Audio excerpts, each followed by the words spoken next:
ସର୍ବଶ୍ରେଷ୍ଠ ଗାଁ ପାଇଁ ଗୀତଟିଏ। ଏ ସହରର ରଙ୍ଗ ବେରଙ୍ଗର ଆଲୋକରୁ ଫେରି ଯିବାକୁ ପୁଣି ଥରେ ଇଚ୍ଛା ହୁଏ ଗାଁର ଜହ୍ନମାମୁଁ ପାଖକୁ। ଏ ସହର କଂକ୍ରିଟ କାରାଗାରରୁ ମୁକ୍ତି ଲଭି ଇଚ୍ଛା ହୁଏ ଗାଁର ଧୂଳିରେ ହସ ଖୋଜିବାକୁ। ଏ ସହରର ଆଭିଜାତ୍ୟପୂର୍ଣ୍ଣ କୋଠାଠାରୁ ଦୂରେଇ ଇଚ୍ଛା ହୁଏ ଚାଲିଯିବାକୁ ଛାଟି ମାଟି ଚାଳ ଛପରର ଘରକୁ। ସେଇ ଗାଁ ଯେଉଁଠିକି ବୁଢ଼ା ଶଙ୍ଖାରି ଆସେ ପାଚିଆ ଭର୍ତ୍ତି ସ୍ନେହ ଶ୍ରଦ୍ଧା ନେଇ।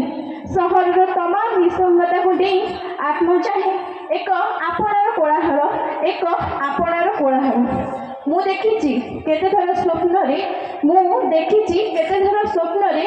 କେମିତି ତାକୁ ସ୍ପର୍ଶ କରି ହୁଏ, ଆକାଶ ଓ ମାଟିକୁ ଯେମିତି ସ୍ପର୍ଶ କରି ହୁଏ।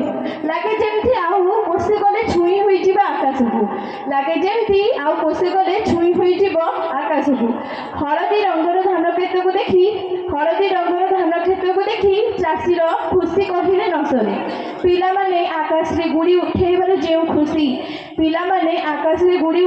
ଯେଉଁ ଖୁସି ସହରର ଯେଉଁ ଗଳିକୁ ଗଲେ ଦେଖିବାକୁ ମିଳେ ନାହିଁ।